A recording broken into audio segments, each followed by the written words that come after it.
Assalamualaikum warahmatullahi wabarakatuh.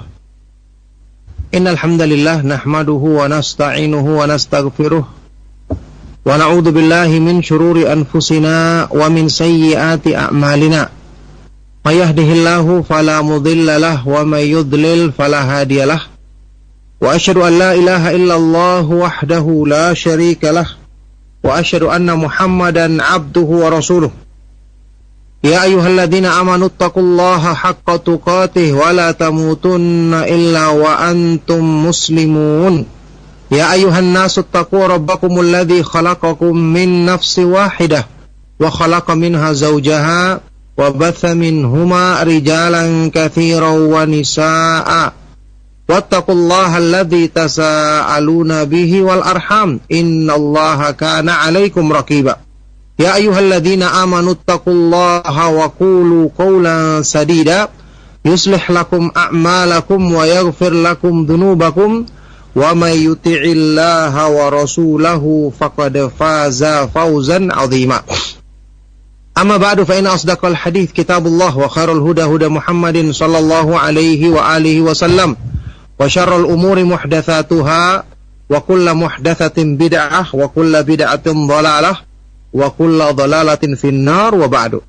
Alhamdulillah, ma'asyiral muslimin, para pemerhati Roja TV, Radio Roja, dan juga Radio Roja Kendari dimanapun antum bisa menyimak siaran kami. Alhamdulillah, kita bersyukur kepada Allah subhanahu wa ta'ala atas semua limpahan nikmat dan karunia-Nya.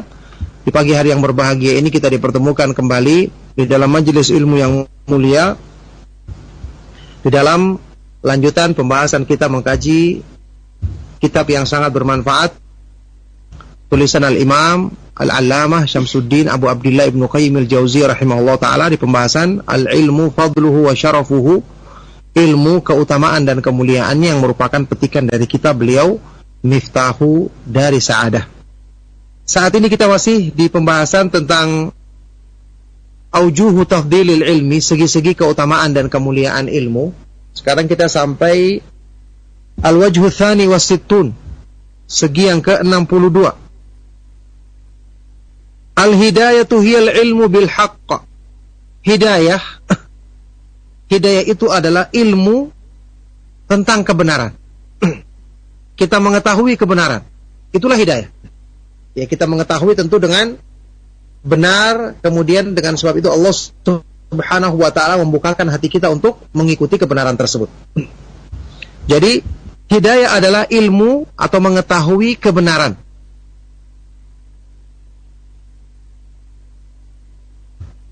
Ibnu Qayyim rahimahullah ta'ala berkata, anna Nabiya sallallahu alaihi wasallam thabata fi sahih anhu annahu kana yaqul Allahumma rabba Jibraila wa Mikaila wa Israfila fatiras samawati wal ardi alimal ghaibi wasyahadati anta tahkumu baina ibadika fima kanu fihi yakhtalifun ihdini lima ikhtalifa fihi minal haqqi biidnik innaka tahdi ma tasha'u ila siratim mustaqim.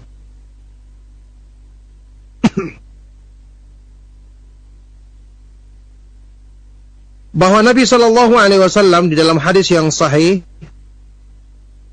Muslim, ya, beliau berkata di dalam doa yang beliau baca di salat malam, Allahumma rabba Jibraila, ya Allah, Rabbnya malaikat Jibril, Mikail dan Israfil, Fatiras samawati wal ard, yang maha menciptakan langit-langit dan bumi, yang maha mengetahui perkara yang tersembunyi maupun yang tampak. Anta tahkumu, engkaulah yang maha menghukumi di antara hamba-hambamu dalam perselisihan mereka. Ihdini, berikanlah hidayah kepadaku dalam perselisihan mereka. Berikanlah hidayah kepadaku dalam kepada kebenaran. Berikanlah hidayah aku kepada kebenaran dengan izinmu. Sesungguhnya engkau memberikan hidayah kepada siapa yang kamu kehendaki ke jalan yang lurus. Nah, wa fi ba'di sunan annahu kana yukabbiru takbiratal ihram fi salatil lail thumma yad'u bihadza du'a. Disebutkan di dalam kitab-kitab Sunan Abu Dawud, Sunan At-Tirmidzi, An-Nasa'i dengan sanad yang sahih bahwa Nabi Shallallahu Alaihi Wasallam ketika salat malam setelah takbiratul ihram di salat malam, kemudian beliau berdoa dengan doa ini. Jadi sebagai doa iftitah dibaca ini. Ya, kita lihat Rasulullah Shallallahu Alaihi Wasallam memohon kepada Allah agar ditunjukkan ilmu kebenaran ketika manusia berselisih, berbeda pendapat, atau ketika manusia ada perbedaan di kalangan mereka. Di awalnya Rasulullah SAW bertawasul dengan sifat rububiyah Allah yang menciptakan malaikat Jibril, Mikail, dan Israfil, 3 malaikat yang paling utama. Ya, malaikat Jibril alaihissalatu wassalam adalah pimpinan para malaikat, kita ketahui, yang tugasnya membawakan wahyu dari Allah Subhanahu wa taala kepada para nabi dan rasul. Malaikat Mikail yang bertugas menurunkan tetes-tetes hujan, menumbuhkan tumbuh-tumbuhan. Ya, yang ditugaskan oleh Allah Subhanahu wa taala menurunkan hujan, menumbuhkan tumbuh-tumbuhan, ini juga berhubungan dengan kehidupan manusia. Kemudian malaikat Israfil kita ketahui yang meniup sangkakala ketika datangnya hari kiamat, juga salah satu dari malaikat yang memikul arsy-Nya Allah Subhanahu wa taala. Salah satu dari malaikat yang memikul arsy-Nya Allah Subhanahu wa taala yang berjumlah 8 malaikat. Nah, ketika malaikat ini memiliki kedudukan yang tinggi, maka ketika Rasulullah Shallallahu Alaihi Wasallam menyebutkannya, menyebut ketiganya dengan rububiyah Allah Subhanahu Wa Taala menciptakan ketiganya, menunjukkan ini adalah tawasul yang sangat kuat, ya. Dan yang diminta di dalam doa di sini adalah meminta ilmu agar ditunjukkan oleh Allah Subhanahu Wa Taala memahami kebenaran ketika manusia banyak berselisih tentangnya. Ini menunjukkan keagungan dan ketinggian ilmu. Ya, Rasulullah SAW memintanya di waktu sholat malam yang merupakan saat-saat terkabulnya doa, dan menunjukkan kemuliaan ilmu bahwa inilah yang sungguh-sungguh diminta oleh Rasulullah SAW. Cukuplah ini sebagai keutamaan dan kemuliaan. Kata Ibnu Qayyim di sini, al-hidayatu hiyal ilmu bil haqqi ma'a qasdihi wa itharihi ala ghairihi. Hidayah itu adalah ilmu tentang kebenaran. Jadi hidayah kita harus memahami kebenaran. Apa dalilnya kebenaran? Kita harus pelajari kebenaran. Disertai dengan qasdihi, menginginkannya atau menghendakinya, dan mengutamakan kebenaran itu di atas yang lainnya. Jadi hidayah yang selalu kita minta kepada Allah Subhanahu wa taala itu adalah kita mengetahui dulu kebenaran. Kemudian kita mengetahui, kita pelajari, kita tahu Al-Quran, tahu tafsirnya, tahu hadis yang sahih, tahu maknanya. Kemudian setelah kita ketahui, karena kebenaran itu indah, hati kita pun menghendakinya, menginginkannya. Setelah itu kita utamakan mengamalkan atau mengikuti kebenaran ini dibandingkan dengan hal-hal yang lain yang merupakan tarikan dari hawa nafsu kita. Itu namanya hidayah. Makanya dari proses hidayah ini antum tahu, orang yang tidak belajar ilmu agama tidak mungkin dia mengenal hidayah, kebenaran. Oleh karena itu orang yang Allah kehendaki kebaikan baginya, maka Allah jadikan dia mau belajar agama. Man yuridillahu bihi khairan yufaqihu fid din. Barang siapa yang Allah kehendaki baginya kebaikan, maka Allah jadikan dia faham dalam urusan agamanya. Lihat ini definisi hidayah seperti itu. Kata Ibnu Qayyim, fal muhtadi huwal amilu bil haqqi al muridu lahu. Orang yang mendapatkan hidayah dialah orang yang al-amilu bil haqqi wal al-muridu lahu, orang yang mengamalkan kebenaran dan menghendakinya, menginginkannya. Oleh karena itu kita dapati kalau ada orang-orang yang dia itu jujur mencari kebenaran, sampai awalnya dia sesat pun Allah mudahkan baginya hidayah, karena dari hatinya sudah ada keinginan untuk mengikuti kebenaran. Entah dia dapatkan nasihat, atau dia dengarkan ceramah yang kemudian mengetuk hatinya, atau ada yang menegur dia dari kesalahan, akhirnya dia tahu kesalahannya, sehingga dia kemudian mengikuti pemahaman yang benar. Nah, wa hiya a'dhamu ni'matin lillahi ala abdihi, alal abdi. Yang ini, hidayah ini merupakan sebesar-besar nikmat yang Allah berikan kepada hambanya. Nikmat terbesar yang Allah turunkan kepada hambanya adalah nikmat hidayah, yaitu mengenal kebenaran kemudian mengamalkannya. Walihada amarana Allah subhanahu an nas'alahul hidayata, an nas'alahu hidayata siratil mustaqim kulla yaumin wa lailatin fi salawatinal khams. Oleh karena itu, karena hidayah ini adalah nikmat terbesar yang Allah berikan kepada hamba, oleh karena itu Allah perintahkan kepada kita untuk memohon kepadanya hidayah menempuh jalan yang lurus setiap malam dan siang hari di salat 5 waktu kita. Di mana itu? Di surat Al-Fatihah, yaitu apa? Ihdinas siratal mustaqim. Minimal 5 kali kita, minimal 17 kali kita baca setiap rakaat dalam salat kita. Belum salat-salat sunnah atau bacaan-bacaan di luar salat. Ya, kita baca Al-Fatihah. Kalau bukan karena pentingnya, tidak mungkin kita disuruh meminta setiap saat, setiap pelaksanaan salat kita, setiap rakaat salat kita meminta hidayah ini. Fa innal abda muhtajun ila ma'rifatil haqqil ladzi yurdillaha fi kulli harakatin dhahiratin wa batinah. Karena seorang hamba itu selalu butuh untuk mengenal kebenaran yang diridhai oleh Allah subhanahu wa ta'ala dalam setiap kegiatannya, setiap aktivitasnya yang lahir maupun batin. Setiap aktivitasnya yang lahir maupun batin.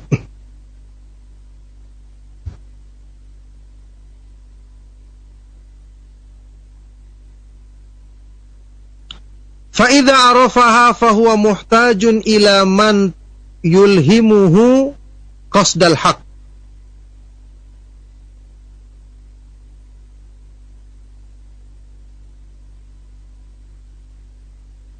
Kalau dia sudah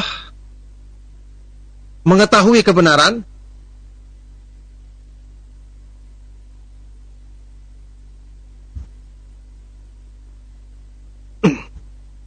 kalau dia sudah mengetahui kebenaran, setelah itu dia butuh supaya diilhamkan di hatinya agar dia menginginkan kebenaran itu. Dan banyak orang yang telah tahu kebenaran tapi dia tidak semangat mengamalkannya. Karena apa? Di hatinya tidak digerakkan untuk menuju atau menghendaki kebenaran tersebut. Jadi manusia butuh, setelah mengetahui kebenaran, dia butuh untuk Allah bukakan hatinya agar bisa menerima kebenaran, mengikuti kebenaran. Fayaj'alu iradatahu fi qalbihi. Kemudian dijadikan kebenaran itu sebagai kehendak di dalam hatinya.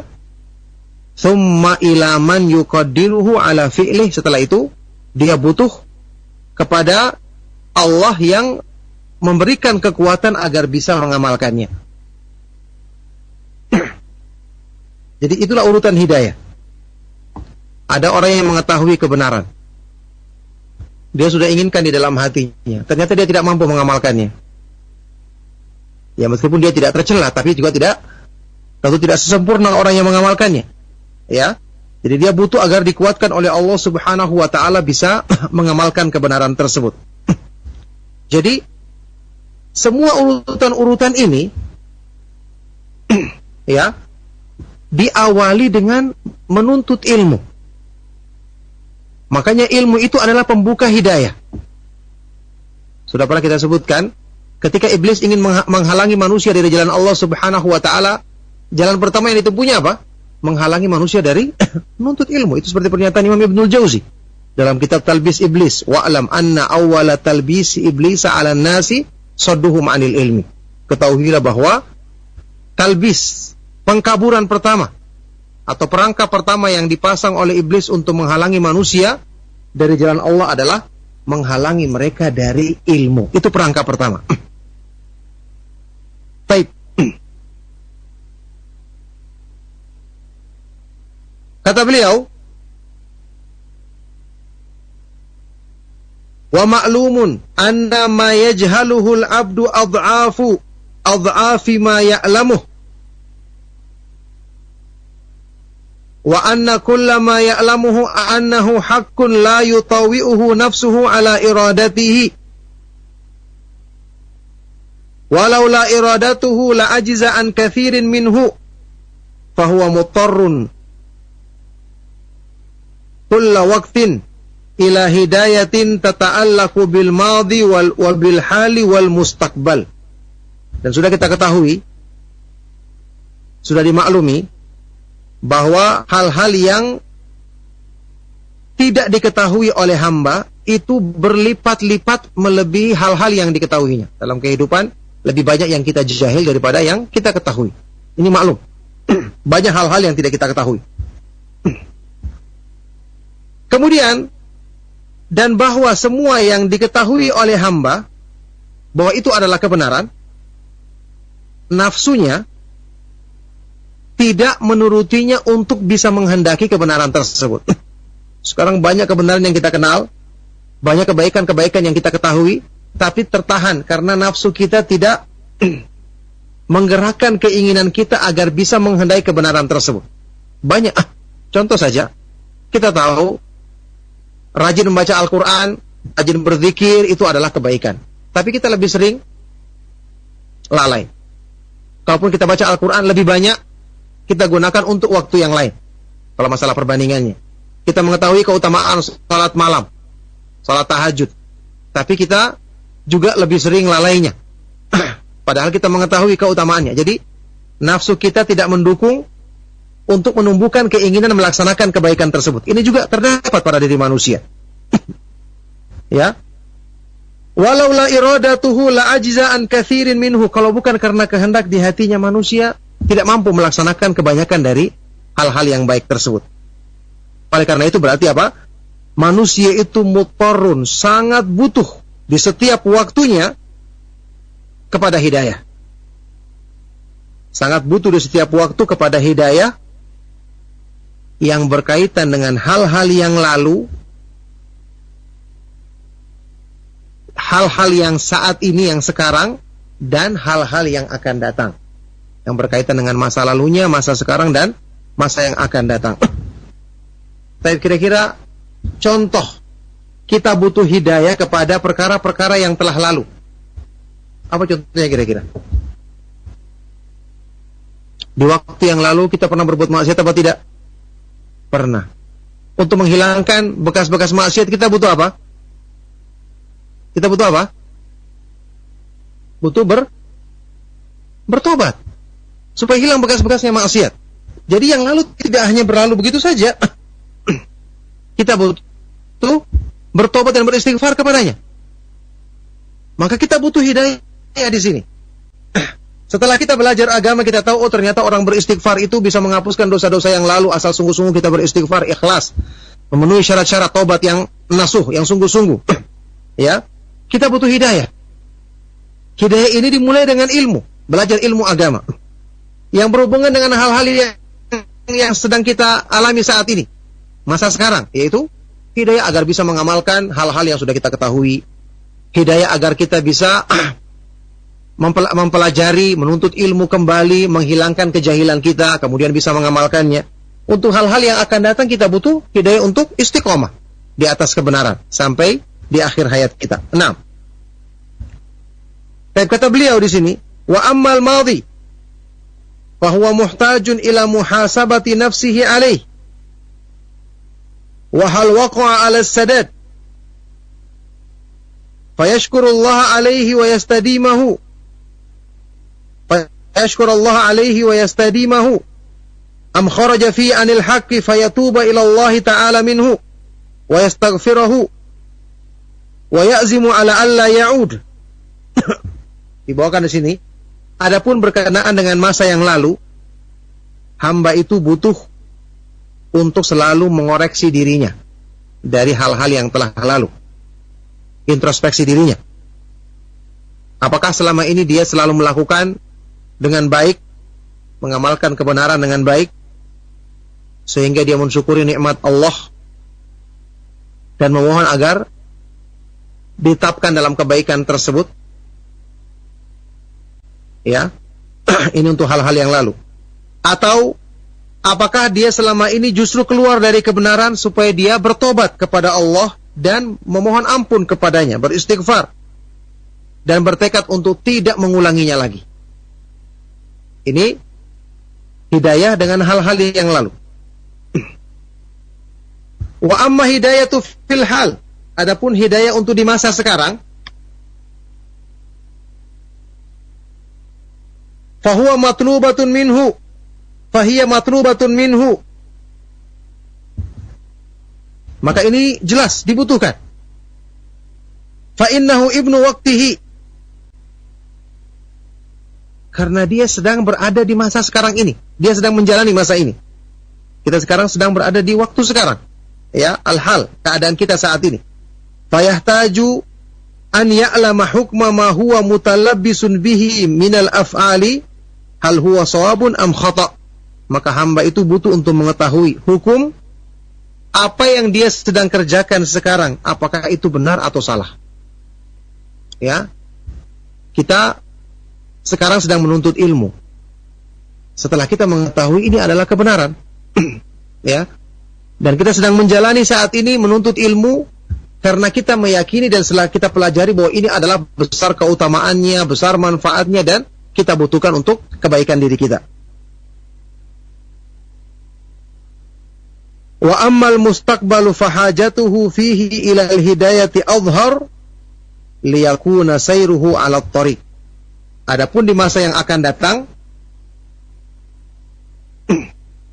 di waktu yang akan datang, maka kebutuhannya kepada hidayah lebih jelas lagi, supaya di masa yang akan datang perjalanannya selalu di atas jalan yang lurus. Jadi kesimpulannya, ma'asyiral ikhwah wal akhwat fiddin rahimakumullah, kaum muslimin, para pemerhati Roja TV, Radio Roja, dan juga Radio Roja Kendari rahimakumullah, hidayah kita butuhkan setiap saat. Berarti kita butuh ilmu setiap saat. Karena untuk bisa mendapatkan hidayah harus menempuh jalan ilmu. Ya, man salaka tariqan yaltamisu fihi ilman sahalallahu lahu bihi tariqan ilal jannah. Barang siapa yang menempuh jalan untuk menuntut ilmu, maka Allah mudahkan baginya jalan menuju surga. Oleh karena itu, sudah kita sebutkan berkali-kali, para nabi dan para rasul adalah hamba-hamba Allah yang paling utama dalam semua kebaikan, karena mereka adalah yang membawa ilmu agama. Mereka yang membawa ilmu dari Allah Subhanahu wa taala disampaikan kepada manusia. Ya. Malaikat Jibril jadi pimpinan para malaikat karena beliau yang bertugas menurunkan wahyu alaihi salatu wassalam. Makanya oleh karena itu orang-orang yang berilmu disebut sebagai pewaris para nabi. Penuntut ilmu selalu, ya, ala sabilin najah, di atas jalan keselamatan, kata Ali bin Abi Thalib radhiyallahu taala anhu. Maka hidayah tidak akan mungkin didapatkan tanpa menempuh jalur ilmu. Maka ini jelas menunjukkan keutamaan dan kemuliaan ilmu yang sangat besar, yang sangat agung. Nah, lanjut segi yang berikutnya. Al-wajhu tsalits was-sittun, segi yang ke-63. Ibnu Qayyim rahimahullah taala sini beri judul Al-ilmu hayatul qalbi war ruh. Ilmu itu adalah kehidupan hati dan ruh manusia. Jadi kalau kita ingin tahu keutamaan ilmu, kita bandingkan saja badan dengan jiwa atau ruh kita. Mana yang lebih penting di antara keduanya? Kalau dalam urusan anggota badan saja kita tidak mau kelaparan, kita tidak mau ada yang sakit, dan kita memberikan perhatian untuk segera menghilangkan hal-hal yang mengganggu badan kita, maka kalau kita tahu kedudukan ruh dan hati manusia ternyata lebih penting, harusnya kita lebih mengutamakan untuk memberikan hal-hal yang dibutuhkan oleh jiwa dan hati kita, yaitu ilmu agama. Baik, kata Ibnu Qayyim di sini, anna fadilata syai'i wa syarafahu yadhharu taratan min umumi manfaatih. Ini beliau jelaskan dari sudut pandang agar kita tahu manfaat dan keutamaan sesuatu. Kata beliau, sesungguhnya keutamaan sesuatu ini secara umum berlaku untuk semua hal. Keutamaan dan kemuliaannya terlihat, ya. Kadang-kadang kita lihat dari sisi apa? Umumu manfaatihi. Besarnya manfaatnya. Ada hal-hal dalam kehidupan kita yang kita rasa bermanfaat, kita akan kejar hal tersebut karena kita rasa kita butuhkan, bermanfaat untuk kita. Makanya manusia tidak akan mungkin melakukan sesuatu yang tidak bermanfaat bagi dirinya kalau dia tahu dengan akal sehatnya bahwa itu hal yang tidak bermanfaat. Ya, ada orang melakukan hal yang tidak bermanfaat banyak, tapi dalam pikirannya dia menyangka itu bermanfaat bagi dirinya. Itulah sebabnya kita belajar agama untuk bisa menilai apa yang bermanfaat dan tidak bermanfaat. Baik. Kadang-kadang juga wataratan min syiddatil hajati ilaihi wa adamil istighna'i anhu. Ya, kita mengetahui keutamaan dan kemuliaan besarnya kebutuhan kita terhadapnya serta adamul istighna'. Tidak bisanya kita lepas darinya.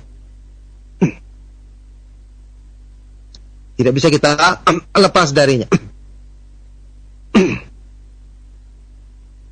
Wataratan min dhuhurin naqsi wasyarri bifaqdihi. Terkadang juga disebabkan karena akan terlihat kekurangan dan keburukan kalau kita kehilangan sesuatu itu. Kalau kita kehilangan sesuatu itu. Berikutnya, wataratan min husulil ladzati wasyururi wal bahjati biwujudihi. Kadang-kadang dengan akan terwujudnya, akan kita rasakan kelezatan, kegembiraan dan kesenangan dengan adanya sesuatu itu. Karena kita memang menyukainya. Fa idrakuhu yu'kibu ghayatal ladzah, yang dengan mendapatkannya kita akan merasakan puncak kelezatan. Wa taratan min kamali thamratil mutarattibati alaihi wa syarfi illatihi al-ghaiyati wa ifdaihi ila ajallil matalibi. Juga terkadang dengan sempurnanya buah yang akan dihasilkan dari sesuatu itu, tingginya tujuan serta besarnya, ya, al-matalib wa ifdaihi, serta besarnya atau sesuatu itu membawa kepada ajallil matalib, tujuan yang sangat tinggi. Ini tentu penjelasan dari Ibnu Qayyim rahimahullah ta'ala, maksudnya adalah untuk menjelaskan apa saja yang menjadi pertimbangan manusia kenapa dia menilai sesuatu itu mulia atau tinggi keutamaannya. Hal yang ini, ya, kita butuh sesuatu itu, kita rasa ada manfaatnya, oh sesuatu ini bisa membawakan kesenangan bagi diri kita, dan seterusnya. Ya, makanya waktu kita menuntut ilmu, supaya kita semangat, kita harus paham dulu ilmu ini apa, membawa kita kepada apa, sejauh mana manfaat yang kita dapatkan dengan kita menuntut ilmu misalnya. Kalau kita tidak tahu, ya kita malas-malasan. Tapi waktu kita tahu keutamaannya, waktu kita tahu kemuliaannya, orang-orang yang mulia sebelum kita telah berlomba-lomba untuk menuntutnya, maka kita akan tergerak. Oh, ternyata ini bisa membawa kepada keutamaan yang tinggi. Oh, ternyata orang-orang yang mulia sebelum kita berlomba-lomba untuk mendapatkan kemuliaan ini. Begitu.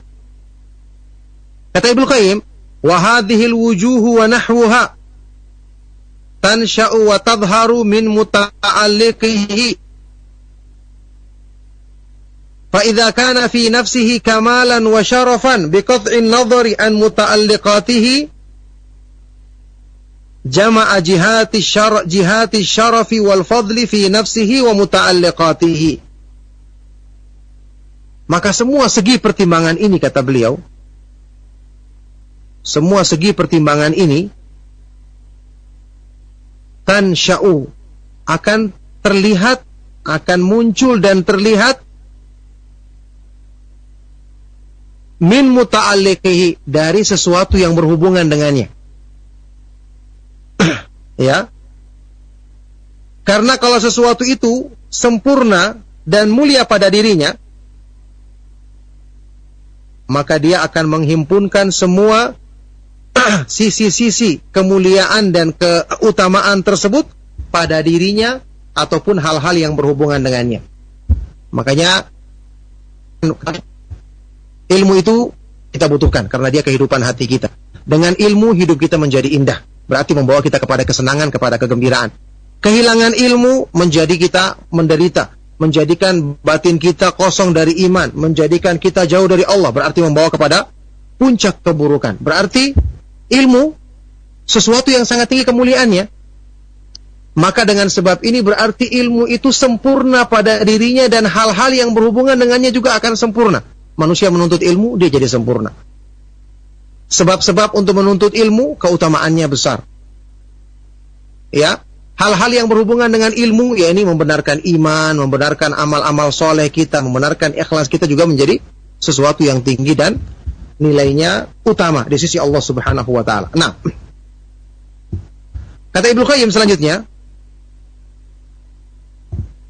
wa ma'lumun anna hadhil jihati bi asyriha hasilatun lil ilmi. Dan sudah kita ketahui semua segi-segi ini secara keseluruhan itu didapatkan atau terwujud pada ilmu. Terdapat pada ilmu. Dari semua pertimbangan. Ya, semua pertimbangan menilai sesuatu itu mulia, tinggi kedudukannya atau sempurna, semua pertimbangan ini terwujud pada ilmu agama, ilmu yang benar, yang sesuai dengan petunjuk Allah Subhanahu wa taala dan Rasulnya yang dipahami oleh para sahabat radhiyallahu taala anhum ajma'in. Fa innahu a'ammu syai'in naf'an. A'ammu syai'in naf'an. Karena ilmu adalah sesuatu yang paling luas manfaatnya. Wa aktsaruhu wa adwamuhu, yang paling banyak dan paling kekal atau terus-menerus manfaatnya. Dari segi kebutuhan, kata beliau, wal hajatu ilaihi fawqal hajati ilal ghidha. Kebutuhan kepada ilmu lebih daripada kebutuhan terhadap makan dan minum, sudah kita bahas juga.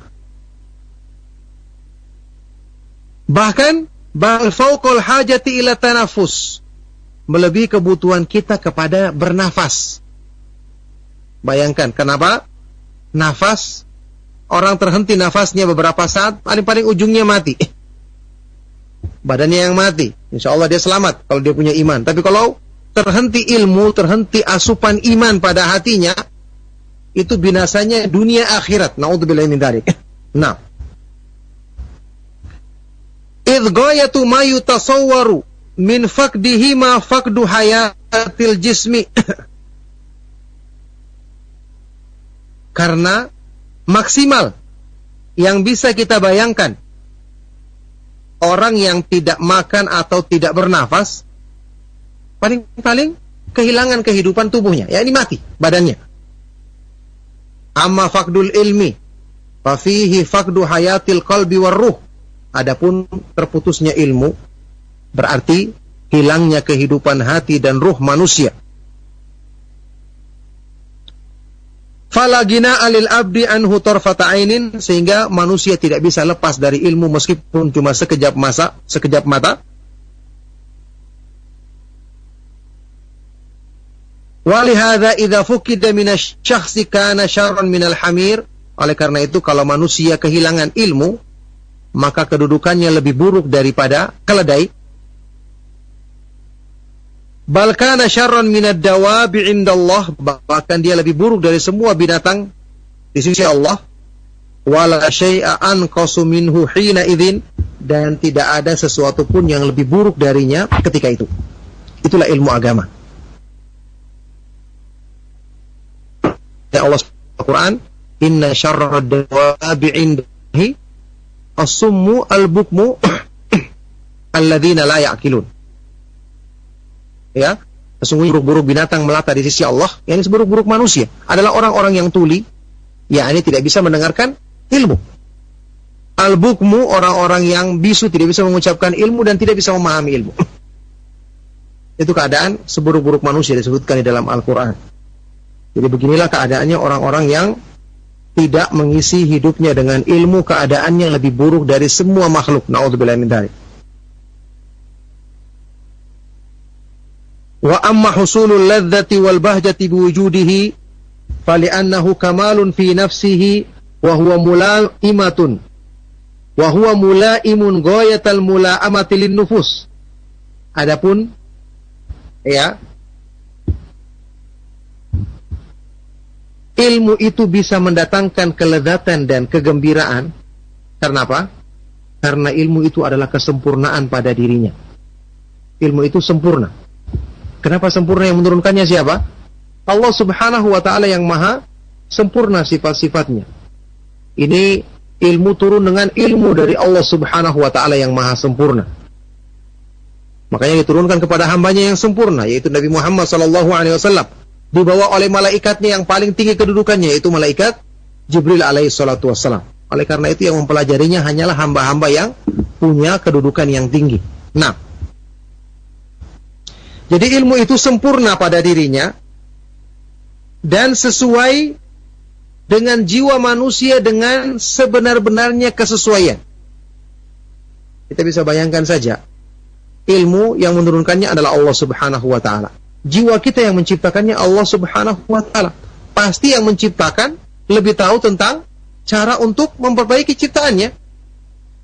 Ya, oleh karena itu ketika manusia menyangka dia cocoknya dengan urusan dunia, maka ini adalah persangkaan yang keliru dan tidak akan mungkin bisa tenang jiwanya kalau dia hanya memperhatikan urusan dunianya dan lalai dari mempelajari ilmu agama untuk menjadi sebab ketenangan jiwanya. Karena Allah tidak menjadikan urusan dunia yang cocok untuk menenangkan jiwa manusia. Makanya kata beliau, fa innal jahla maradun wa naqsun, kebodohan itu adalah penyakit dan kekurangan. Tidak ada seorang pun yang mau disebut jahil. Sampai pun orang jahil. Ya, makanya zaman keburukan sebelum diutus Rasulullah SAW disebut dengan zaman apa? Jahiliyah. Nisbah kepada kejahilan dan keburukan. Wa huwa fi ghayatil idza'i wal ilami lin nafs wal ilami lin nafs. Kebodohan itu sebenarnya memberikan sakit dan keburukan. Orang yang tidak tahu agama, dia itu sakit hatinya. Jiwanya itu tersakiti dengan sangat. Ya, itu hakikatnya. Tapi kenapa orang kebanyakan tidak menyadari? Karena tipu daya syaitan. Dan juga wa man lam yash'ur bihadhil mula'amati wal munafarati fahuwa li faqdi hissihi wa mauti nafsihi.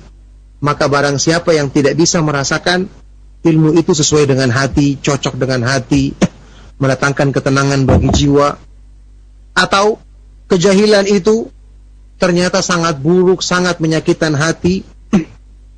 Kenapa dia tidak bisa merasakan ini? Berarti itu karena dia telah kehilangan rasa di hatinya, atau jiwanya telah mati. Buktinya apa? Buktinya orang yang kita torehkan atau kita lukai dengan pisau, rasanya sakit apa tidak? Sakit. Kalau orang normal. Tapi kalau orang mati, antum lukai dengan pisau, sakit apa tidak? Tidak sakit. Jangan orang mati, orang yang sudah lumpuh saja tidak punya perasaan, dilukai tidak terasa dia, iya kan? Karena penyakitnya sudah sangat parah. Maka perumpamaannya orang yang tidak merasakan sakit ketika dia jauh dari agama, itu seperti perumpamaan orang yang sudah lumpuh, tidak berfungsi lagi anggota tubuhnya tersebut. Sudah mati rasa. Dilukai, dipotong-potong tidak terasa. Bukan karena tidak sakit, tapi karena sudah parah sakitnya, sudah seperti mayat. Mayat dipotong-potong tidak ada rasanya. Karena sudah tidak ada lagi perasaannya, sudah tidak ada kehidupan padanya. Na'udzubillahi min dzalik. Ibnu Qayyim membawakan ucapan seorang penyair yang mengatakan, wa ma li jurhin bimayyitin ilamu, tidaklah luka itu memberikan rasa sakit kepada tubuh yang telah mati, ya, kepada mayat. Nah, ini keadaan orang yang tidak menyadari keutamaan dan kemuliaan ilmu. Fahusuluhu linnafsi wa idrakun minha li ghayati mahbubihi wa ittisalun bihi wa dhalika ghayatul ladzatiha wa farhatiha wa hadha bihasabil ulumi fi nafsihi wa hadha bihasabil ulumi fi nafsihi wa mahabbatin nafsi lahu wa ladzatiha biqurbihi. Maka jiwa manusia yang bisa merasakan hal ini, ya, ketika manusia bisa merasakan keutamaan dan kemuliaan, kelezatan ilmu ini, maka berarti dia akan bisa mencapai puncak dari kebahagiaannya, yang itu merupakan puncak dari kelezatan dan kenikmatan yang dirasakannya. Yang tentu semua ini sesuai dengan ilmu yang ada pada diri orang tersebut, diri hamba tersebut, dan bagaimana jiwanya bisa mencintai dan merasakan kenikmatan ketika dekat dengan hal itu. Yakni karena tingkatan ilmu manusia berbeda-beda, maka tentu semua orang tidak merasakan kenikmatan yang sama.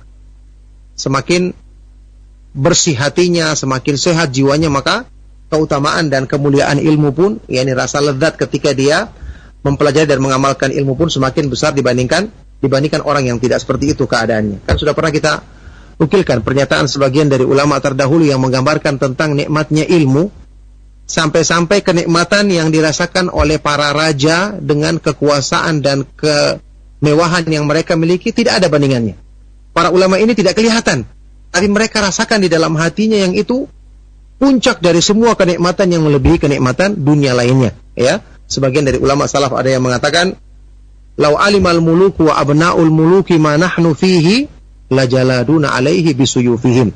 Seandainya para raja dan para pangeran, putra-putra raja mengetahui kenikmatan yang kami rasakan dengan mempelajari dan mengamalkan ilmu, maka pasti mereka akan berjuang memerangi kami dengan pedang-pedang mereka untuk merebut kenikmatan tersebut. Tapi mereka tidak tahu, sehingga mereka tidak menginginkannya.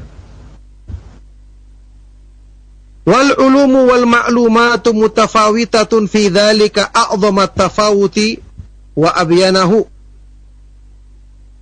Maka ilmu sendiri, ilmu pengetahuan, wal ma'lumatu dan hal-hal yang dipelajari dalam pengetahuan, tentu berbeda-beda tingkatannya, dengan perbedaan yang sangat besar. Dicontohkan di sini. Wa laisa ilmun nufusi bifatiriha wa bariha wa mubdi'iha wa mahabbatuhu wa taqarrubu ilaihi ka ilmiha bit-tabi'ati wa ahwaliha wa awaridha wa sihhatiha wa fasadiha wa harakatiha.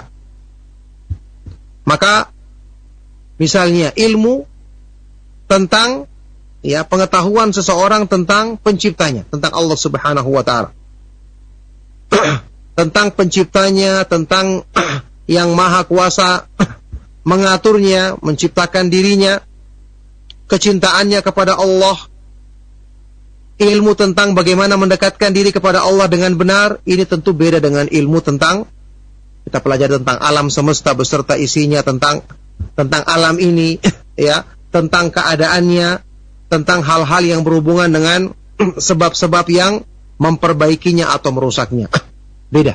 Ilmu tentang Allah Subhanahu wa taala adalah ilmu yang paling tinggi, ilmu yang paling dibutuhkan jiwa manusia, maka mempelajarinya, membenarkan pemahaman tentangnya, ini merupakan puncak dari kebahagiaan bagi hamba yang telah membenarkan dirinya dalam menuntut ilmu yang agung ini. Tentu beda dengan pembahasan tentang hal-hal yang berhubungan dengan perkara-perkara yang di luar pengetahuan agama. Nah, barakallahu fikum.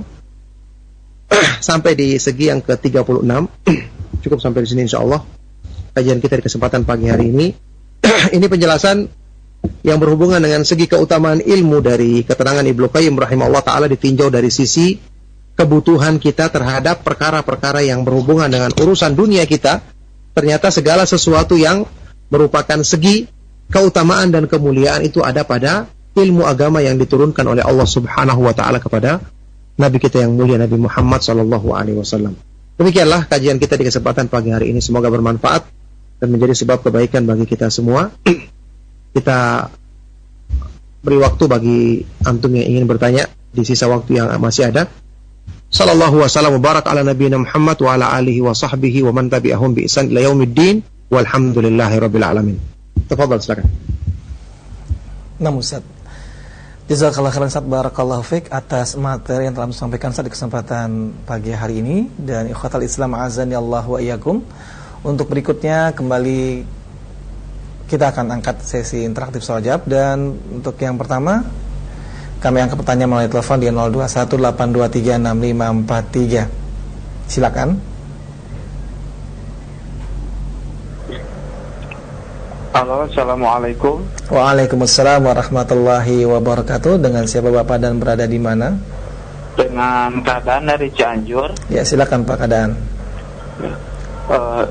Assalamualaikum Ustaz. Waalaikumsalam. Maaf, ini di luar tema Ustaz. Saya ingin bertanya, bagaimana hukum membaca basmalah ketika membaca Al-Fatihah dan surat di dalam sholat Ustaz? Apakah sunnah ataupun tidak? Dan kalau misalkan sunnah, apakah disirkan atau dijaharkan? Dan apakah ada ikhtilaf dalam hal ini Ustaz, supaya saya tidak salah sikap Ustaz? Mohon penjelasannya. Syukron barakallahu fiik. Assalamualaikum warahmatullahi wabarakatuh. Waalaikumsalam warahmatullahi wabarakatuh. Afwan wa fiik barakallah. Dan kepada Ustaz kami persilakan. Silakan Ustaz. Waalaikumsalam. Pertanyaan bermanfaat sekali dari beliau. Bapak yang bertanya tadi, semoga Allah Subhanahu wa ta'ala melimpahkan kebaikan kepada beliau dan kepada kita semua. Mengenai hukum membaca basmalah, disebutkan di dalam hadis yang diriwayatkan oleh Imam Muslim dari sahabat yang mulia Anas bin Malik radhiyallahu taala anhu. Beliau mengatakan, "Shallaitu khalfa Rasulillah sallallahu alaihi wasallam wa Abi Bakrin wa Umar radhiyallahu taala anhuma, fakanu yaftatihuna al-qira'ata bi alhamdulillahi rabbil alamin." Aku pernah salat di belakang Rasulullah sallallahu alaihi wasallam, di belakang Abu Bakar As-Siddiq dan Umar ibn Al-Khattab radhiyallahu taala anhuma, yang mereka semua membuka bacaannya ketika salat dengan alhamdulillahirabbil alamin. Ini ucapan siapa? Sahabat Anas bin Malik radhiyallahu taala anhu yang menyaksikan salat Rasulullah sallallahu alaihi wasallam, kemudian dua sahabatnya yang mulia. Tentu ini adalah panutan kita dalam kebaikan, ya.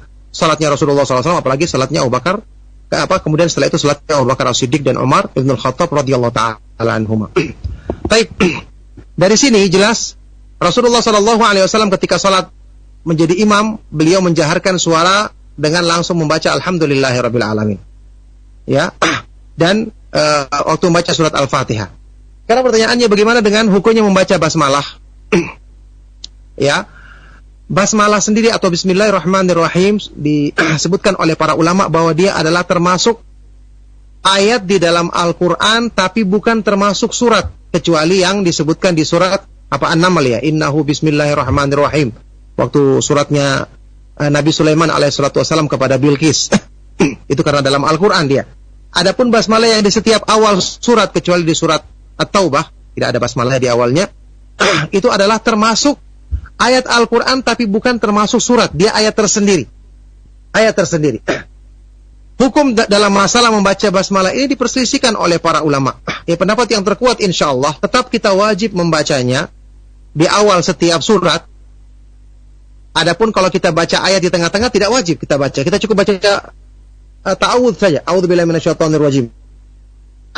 Langsung di tengah-tengah surat, tidak kita baca bismillah lagi. Karena yang ada bismillah itu hanya di awal setiap surat yang disebutkan di Al-Quran, di surat-surat Al-Quran. Jadi waktu kita membaca dalam salat misalnya, maka kita membaca bismillah, ya, disyariatkan, bahkan ulama mengatakan diwajibkan, karena dia adalah awal setiap ayat tersendiri di awal setiap surat.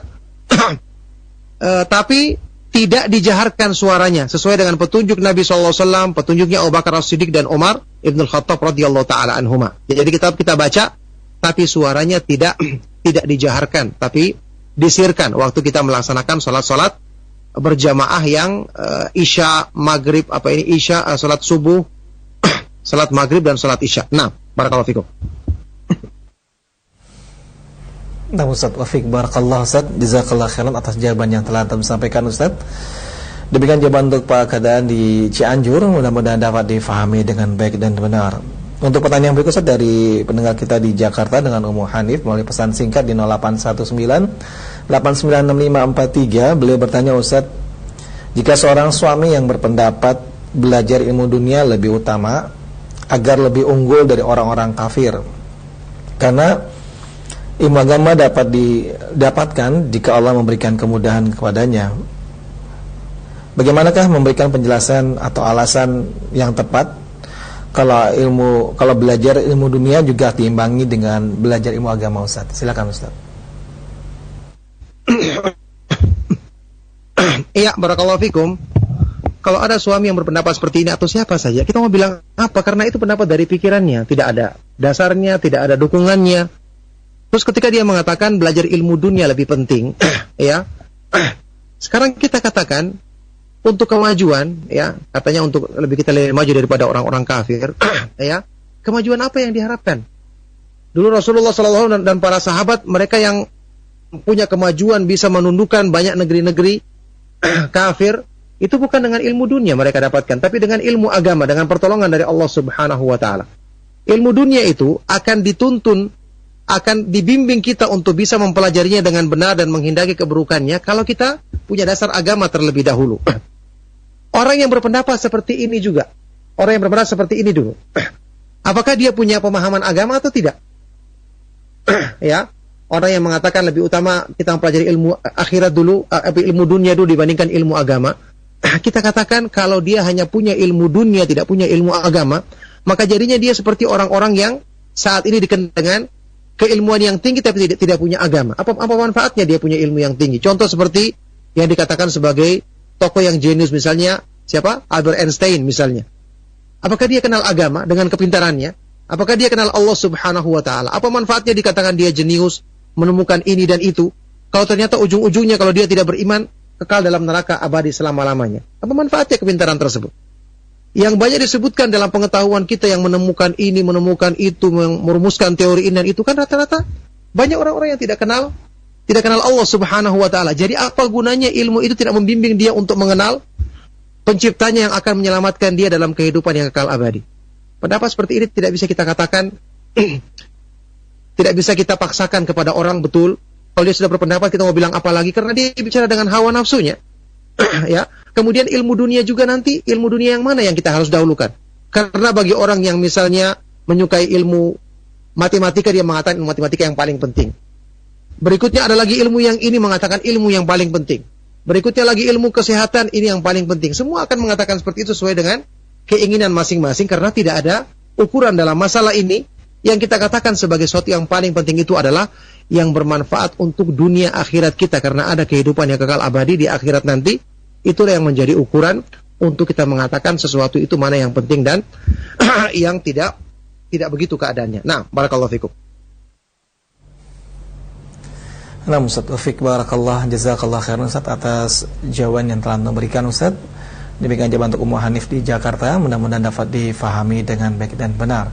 Untuk pertanyaan berikutnya, kita akan angkat satu pertanyaan terakhir Ustaz melalui telepon di 0218236543. Nah, silakan. Assalamualaikum. Waalaikumsalam warahmatullahi wabarakatuh. Dengan siapa Ibu dan berada di mana? Dengan hamba Allah dari Palembang. Baik, silakan Ibu. Ya, Assalamualaikum Ustaz. Waalaikumsalam warahmatullahi wabarakatuh. Ini mau bertanya soal sholat ini Ustaz. Kalau perempuan itu sholatnya itu bagusnya di mana Ustaz? Apa di musola, apa di rumah Ustaz? Baik, cukup Ibu pertanyaannya. Satu lagi Ustaz. Iya. Ya begini Ustaz, saya ini kan sudah selesai masa iddah Ustaz. Nah tapi saya itu males kalau Ustaz mau keluar rumah begitu. Saya itu kalau keluar rumah nanti bertemu sama kawan-kawan, nanti ngomong-ngomongi orang begitu Ustaz. Saya minta solusinya Ustaz, cuman itu Ustaz. Assalamualaikum. Waalaikumsalam warahmatullahi wabarakatuh. Baik, kepada Ustaz kami bisa untuk menjawab, silakan Ustaz. pertanyaan yang kedua. Yang pertama udah jelas, yang kedua belum jelas. Baik. Ya baik Ustaz, yang kedua beliau bertanya, Ustaz, bagaimanakah solusinya bagi saya seorang wanita yang baru selesai masa iddahnya? Kalau saya keluar rumah, saya bertemu dengan teman-teman akan lebih banyak membicarakan orang lain, Ustaz. Bagaimanakah sebaiknya bagi saya, Ustaz? Silakan, Ustaz. Ya, barakallahu fiik, pertanyaan bermanfaat sekali dari ibu tadi. Semoga Allah Subhanahu wa taala senantiasa menjaga beliau dalam kebaikan juga untuk kita semua. Pertama, masalah perempuan tadi. Itu jelas ada penegasan dari Rasulullah sallallahu alaihi wasallam sewaktu beliau menyebutkan di dalam hadis yang sahih, la tamna'u ima Allahi masajidallah wa buyutuhunna khairun lahunna. Janganlah kalian melarang kaum-kaum perempuan yang ingin salat di masjid, tentu selama tidak mendatangkan fitnah. Tapi rumah-rumah mereka lebih baik dibandingkan masjid. Rumah-rumah mereka lebih baik bagi mereka. Yani salat di rumah bagi perempuan itu berdasarkan hadis yang sahih lebih baik bagi kaum perempuan, bahkan ketika mereka berada di tempat-tempat yang dilipat gandakan salat. Contoh seperti di Mekah atau Madinah. Kenapa? Nabi SAW waktu bersabda ini adalah di Madinah. Kata para ulama berarti salatnya perempuan ketika dia misalnya datang ke Madinah, dia salat di rumahnya atau di tempat tinggalnya. Misalnya orang umrah, misalnya dia sholat di hotel, sholat yang wajib, itu tetap lebih utama dibandingkan sholat di Masjid Nabawi yang dilipat gandakan 1000 kali dibandingkan sholat di tempat yang lain selain Masjidil Haram. Karena Masjidil Haram kita ketahui dilipat gandakan menjadi 100.000 kali.